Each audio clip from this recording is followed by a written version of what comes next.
Hello everyone, आप सब कैसे हैं? मैं उम्मीद करता हूं कि बहुत अच्छे होंगे और अपनी पढ़ाई को बहुत अच्छे से कर रहे होंगे। मैं Aakash Kumar Badana ICT virtual classroom में आपका बहुत बहुत स्वागत करता हूं मेरे प्यारे बच्चों। जैसे आपको पता है मेरे प्यारे बच्चों, बेसिकली हमारी आपका 6th क्लास है और आज मैं आपका हिंदी की जगह जो है हम लोग आपका ज्योग्राफी की क्लास को लेंगे। और हमारी ज्योग्राफी की क्लास में चल रहा था आपका पृथ्वी के प्रमुख परिमंडल को हम लोग देख रहे थे।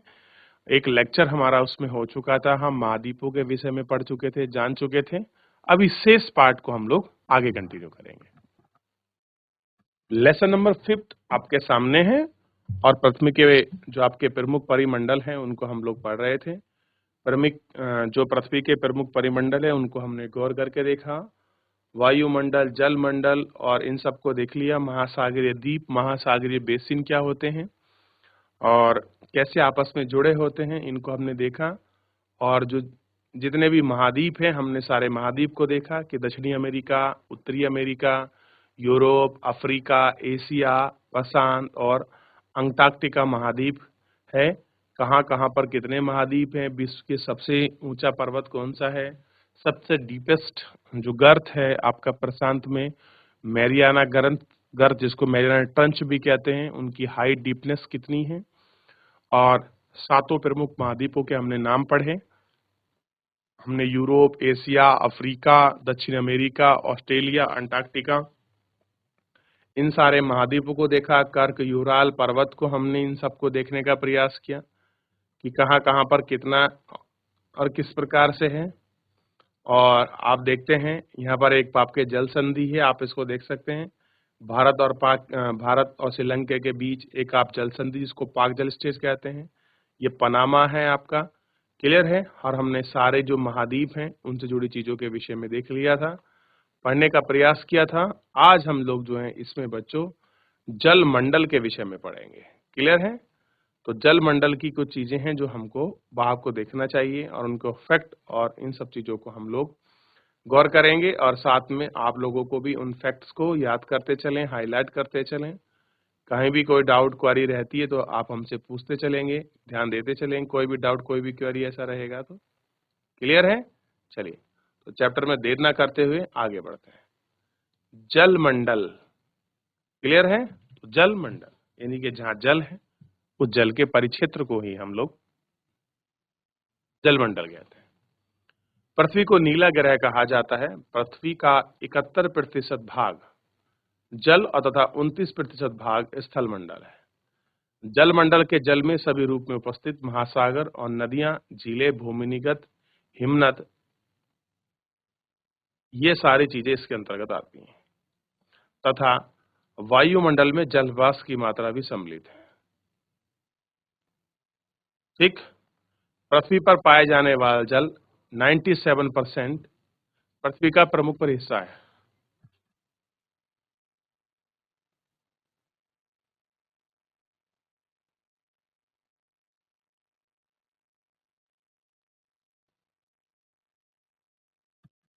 देख लिया? पृथ्वी पर आने वाला जल 97% भाग अधिक महासागरों में पाया जाता है और इतना खारा होता है। कह रहे पृथ्वी पर पाए जाने वाला का जितना भी आपका उसका 97% भाग है, यानी कि अगर टोटल परसेंटेज 100% है तो उसका केवल 97% भाग आपका महासागरों में है। और आप जानते हैं कि अगर जल महासागरों में है 97%, केवल 3% क्या हुआ आपका फ्रेश यानी कि मीठा जल। और मीठा जल का भी अगर इस 3% को 100% कर दिया जाए तो आप देखेंगे कि जो हमारी हिमानी है, हिमनद हैं, नदियां हैं, तालाब हैं, झील हैं, क्लियर हैं, और जो ऊपर जो हमारी वाष्प है इनके रूप में इकट्ठा किया गया है। क्लियर है? और ये हमको देखने के लिए मिलता है। ठीक, हम इनको देख सकते हैं और इसमें आप अच्छे देखिए कहाँ पर उत्तरी अमेरिका है, कहाँ पर दक्षिणी अमेरिका है, और कहाँ पर अफ्रीका है, और कहाँ पर यूरोप है, और कहाँ पर एशिया है, और कहाँ पर ऑस्ट्रेलिया है। इन सबको हम लोग आपका देखने को मिलता है। क्लियर है? चलिए देख लीजिए।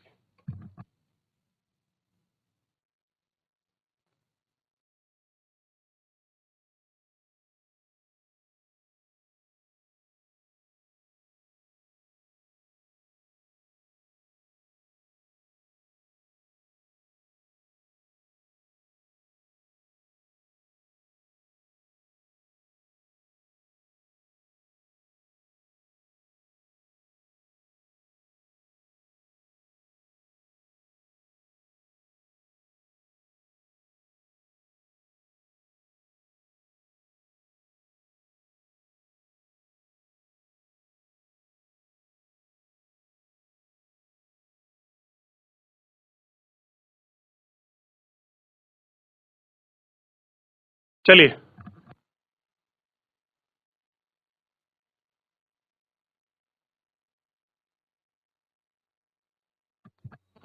क्लियर है? देख लिया?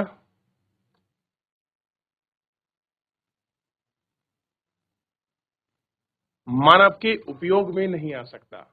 शेष जल का बड़ा भाग बर्फ की परतों, हिमानी और भूगत के रूप में है। यानी कि जो केवल 3% जल है वो कहाँ कहाँ पर है, आप ध्यान देंगे तो जो शेष जल है वो किधर है, जो बर्फ की परतें हैं उनमें, हिमानियों में है, जो बर्फ है उनमें है, जो हिमानी है उनमें है, और भूगत जल के रूप में रखा हुआ है। जल का बहुत कम भाग अलवणीय जल है। जल का बहुत कम भाग अलवणीय जल है और पाया जाता है, मनुष्य का इस्तेमाल है, और यही कारण है कि इसको नीला ग्रह कहते हैं। और इसके बावजूद हम पानी की कमी को महसूस करते हैं। कैसे करते हैं? पानी की कमी को महसूस करते हैं। क्लियर है?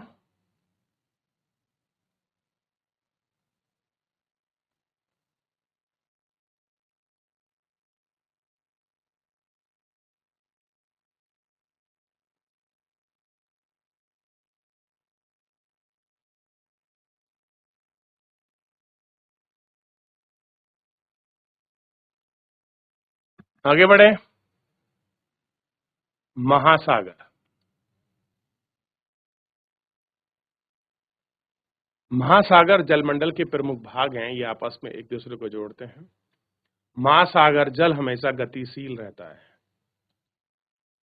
तो महासागर जल है गतिशील। तरंगे, ज्वार भाटा, महासागरीय धाराएं, तीन प्रमुख गतियां हैं, जिसे बड़े से बड़े, छोटे आकार के क्रम से 5 महाप्रमुख हैं, और प्रशांत महासागर और अटलांटिक महासागर, हिंद महासागर, ये सारे महासागर, और आर्कटिक महासागर, ये सारे कैसे हैं, बड़े महासागर। तो पहला देख लीजिए, प्रशांत महासागर, प्रशांत के बाद अटलांटिक महासागर, अटलांटिक महासागर के बाद हिंद महासागर, और हिंद महासागर के बाद दक्षिणी महासागर, और अंतिम में आर्कटिक महासागर।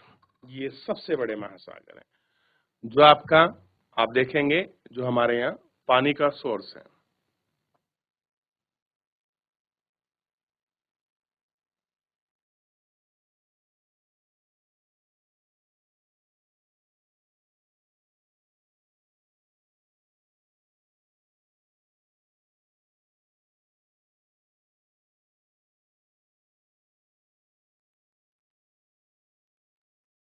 देख लिया आप लोगों ने?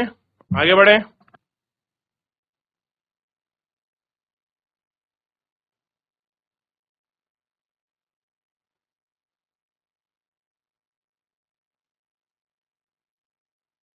क्लियर है? आगे बढ़ जाएं। तो पांचों महासागर के नाम आपने लिख लिए होंगे, आई होप। आगे बढ़ते हैं। अब है प्रशांत महासागर, सबसे बड़ा महासागर है। तो ध्यान देखना, जो प्रशांत महासागर है ये सबसे बड़ा महासागर है, जो 1/3 भाग पर फैला हुआ है, और यह आपका मैरियाना गर्त, यानी कि प्रशांत महासागर इसी में, मतलब जो मैरियाना गर्त है इसी में स्थित है। ये आपको ध्यान रखना है। क्लियर है? और प्रशांत महासागर लगभग वृत्ताकार है, गोल जैसा है। क्लियर है?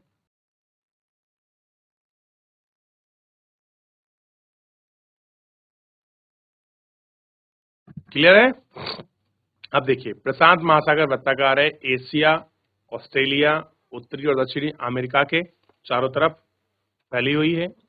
चित्र को दर्शाता है प्रशांत महासागर के चारों ओर इन महाद्वीपों की स्थिति का पता लगाओ। जो प्रशांत महासागर है इसके आसपास कौन से द्वीप हैं, आइलैंड है, ये आपको पता लगाना। आप वर्ल्ड मैप को देखोगे तो वर्ल्ड मैप में आपको अच्छी तरह से ये सारी चीजें एक एक करके आपको क्लियर हो जाएंगी। हालांकि मैंने आपको ये सारी चीजें बता दी थी, पहले आपको समझाया भी था जब हम लोग मैप देख रहे थे। क्लियर है? ये देखिए, ये क्या लिख रहा है, प्रशांत महासागर, और ये क्या लिख रहा है यहाँ, प्रशांत महासागर। ये कौन सा महासागर है, तो देखना चाहिए अटलांटिक, सॉरी हिंद महासागर। ये कौन सा है, अटलांटिक महासागर। और ये कौन सा है, दक्षिणी महासागर। क्लियर है? यही है। और एक जिसकी हम बात कर रहे थे ये है अटलांटिक महासागर। क्लियर है? तो ये सारे महासागर आप अच्छे से इसमें देख सकते हैं। बस थोड़ा पेज थोड़ा सा वो आपका साइड किया हुआ है, घुमा हुआ पेज है, लेकिन आप इसको देख सकते हैं अच्छे से। क्लियर है?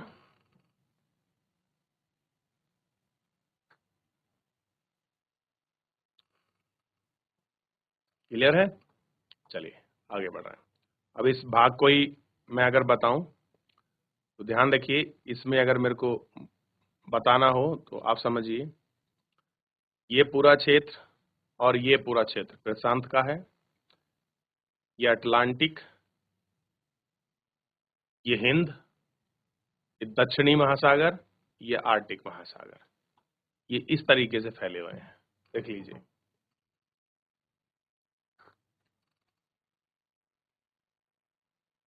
ध्यान रहेगा इतना आपको?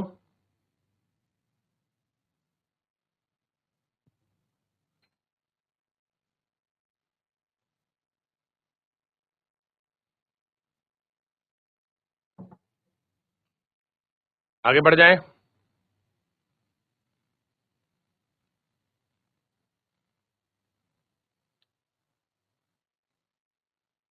प्रशांत महासागर वृत्ताकार है, उसकी तरफ फैले हुए हैं। अटलांटिक महासागर का दूसरा सबसे बड़ा महासागर है।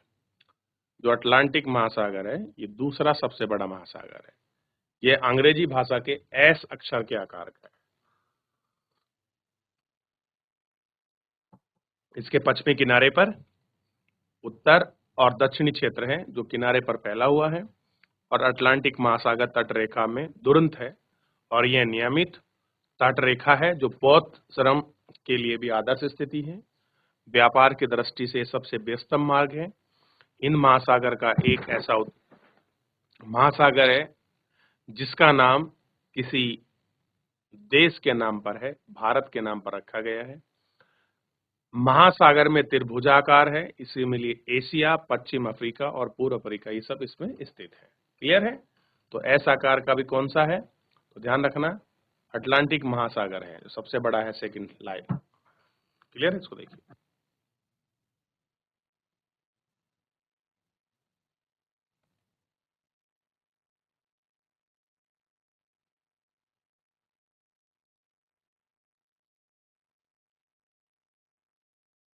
ध्यान रहेगा इतना?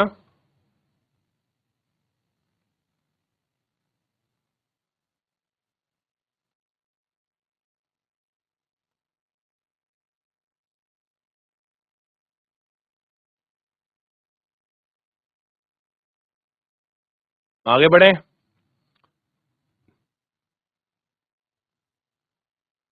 और बहुत बड़ा है, काफी ऐसा आकार का है। अगर आप इसको देखेंगे तो उत्तरी अमेरिका और दक्षिणी अमेरिका का जो आपका ईस्टर्न की पार्ट है, और उधर आपका अफ्रीका और यूरोप का जो वेस्टर्न पार्ट है, उनके बीच में एस आकार की आकृति लिए हुए है।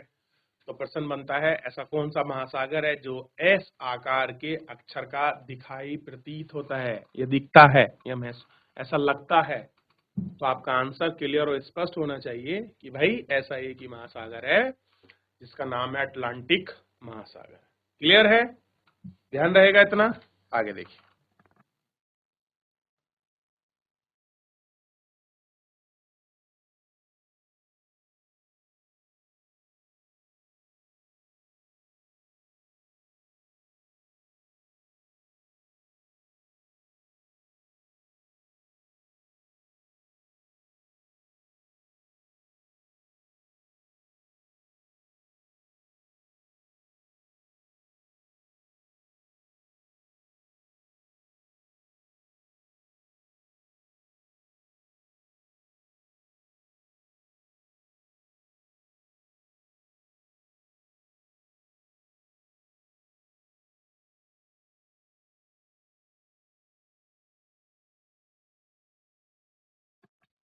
तो मेरे प्यारे बच्चों, आप ध्यान रखिए, ये है हिंद महासागर, इस आप देख सकते हैं।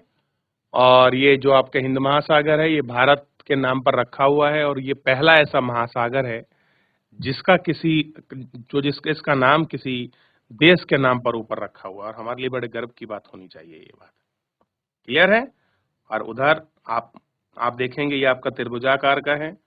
उत्तर में ये आप देखोगे तो एशिया महाद्वीप में से, और वेस्टर्न में अफ्रीका, और ईस्टर्न में यानी कि पूर्व की तरफ ऑस्ट्रेलिया के साथ अपनी सीमा साझा करता है या उसकी वाटर बॉडी लगती है। अब है दक्षिणी महासागर अटलांटिक महाद्वीपों को चारों ओर से घेरा हुआ है। जो अटलांटिक का है महाद्वीप है, अटलांटिक का महाद्वीप, उसको चारों तरफ से आपका घेरा हुआ है, ठीक, और फैला हुआ है, और उत्तरी ध्रुव में स्थित है। यह ध्रुव चारों ओर से फैला है, प्रशांत महासागर के छिछले जल वाले एक सक्रिय भाग से जुड़ा है, जिसे बेरिंग जल संधि के नाम से जाना जाता है। तो बेरिंग स्टेट को आप मैप में देखेंगे तो आपको क्लियर हो जाएगा कि भाई कहाँ पर बेरिंग स्टेट है, क्या किस प्रकार के इनके नाम है, किस तरीके जुड़ा हुआ है, कहाँ से इसने एक दूसरे को टाई अप किया हुआ है, ये सारी चीजें आपको क्लियर हो जाएंगी बच्चों। क्लियर है? तो इतना आपको देखना है, ठीक। देख लिया आपने? तो यहाँ तक कोई डाउट, कोई क्वेरी किसी बच्चे का अभी तक? एक बार देख लीजिए।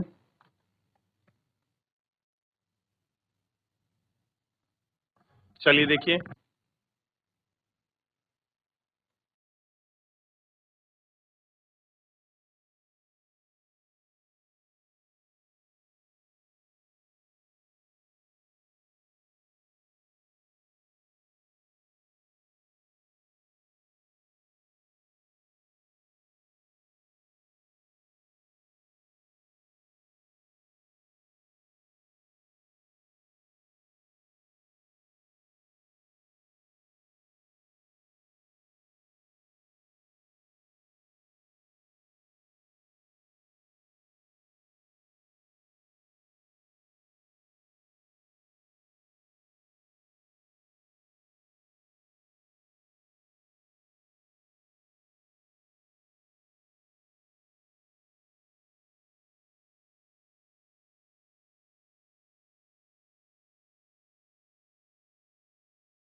देख लिया?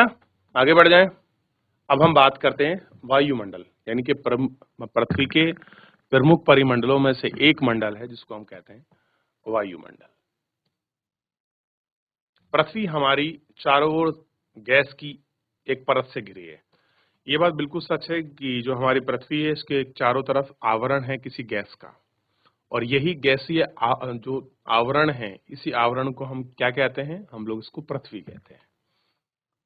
नहीं, हम वायुमंडल कहते हैं बच्चों। तो पृथ्वी के चारों तरफ है, पृथ्वी नहीं है, पृथ्वी के चारों तरफ जो गैस का आवरण है वही वायुमंडल है। क्या है? वही वायुमंडल है। वायु की पतली परत इस ग्रह का महत्वपूर्ण अटूट भाग है। ऐसी वायु प्रदान करता है जिसमें हम सांस लेते हैं। क्या करते हैं हम? जिसमें सांस लेते हैं। वायुमंडल लोग सूर्य के लिए हानिकारक किरणों से बचाते हैं। 1600 किमी की ऊंचाई पर इनको घटते तापमान और 5 परतों में बांटा जाता है: क्षोभ मंडल, समताप मंडल, मध्यम मंडल, आयन मंडल, बहिर्मंडल। इन सबको हम लोग देखते हैं। मुख्य ऑक्सीजन और नाइट्रोजन का बनना है। साफ शुष्क हवा के 99% भाग है,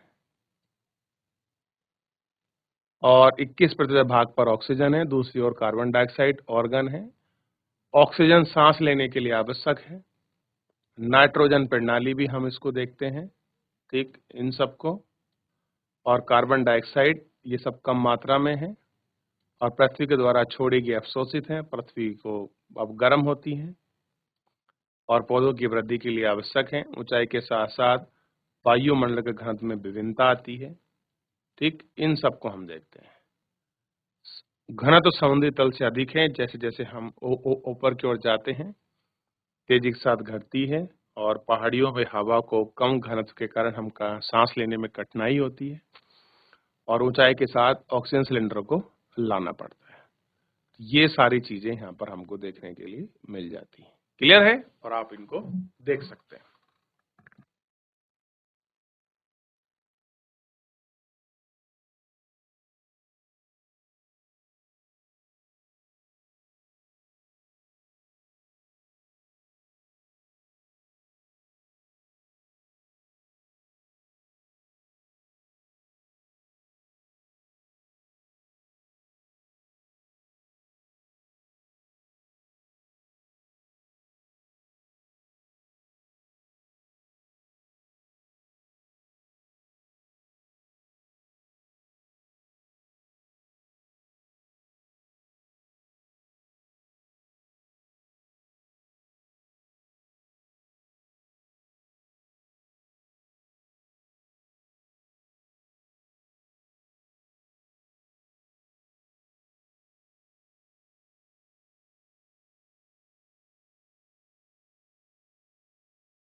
चलिए आगे बढ़ जाते हैं।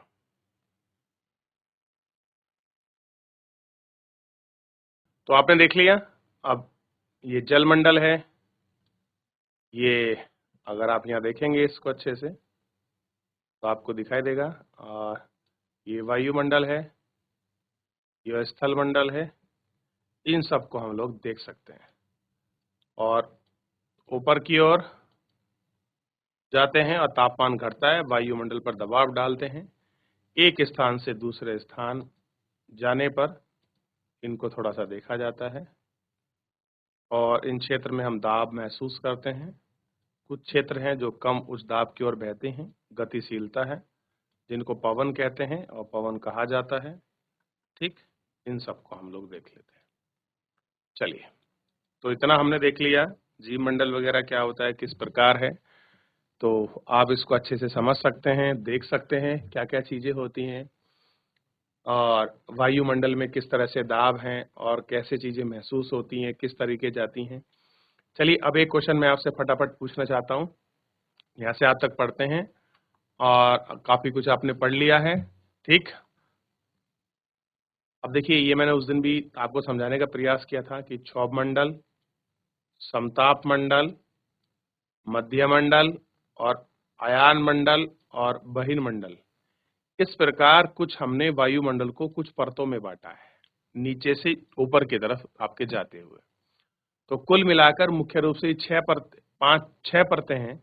एक इसमें बाहर और बहिर्मंडल के एक्सोमंडल में भी, हाँ 5 मान लीजिए मोटे मोटे तौर पर, 5 हमको वायुमंडल की जो है परतें इसमें दिखाई देती हैं। तो क्वेश्चन ये है कि किस मंडल में आपका ओजोन परत पाई जाती है। प्रश्न क्या है कि किस मंडल में ओजोन परत पाई जाती है। क्लियर है, ये आपको बताना है। तो कल के लिए आपके लिए क्वेश्चन है, ढूंढ के आइए, खोज के आइए कि ओजोन परत किस मंडल में पाई जाती है। क्लियर है मेरे प्यारे बच्चों। चलिए फिलहाल आज के लिए इतना ही, मिलेंगे नेक्स्ट लेक्चर में। धन्यवाद।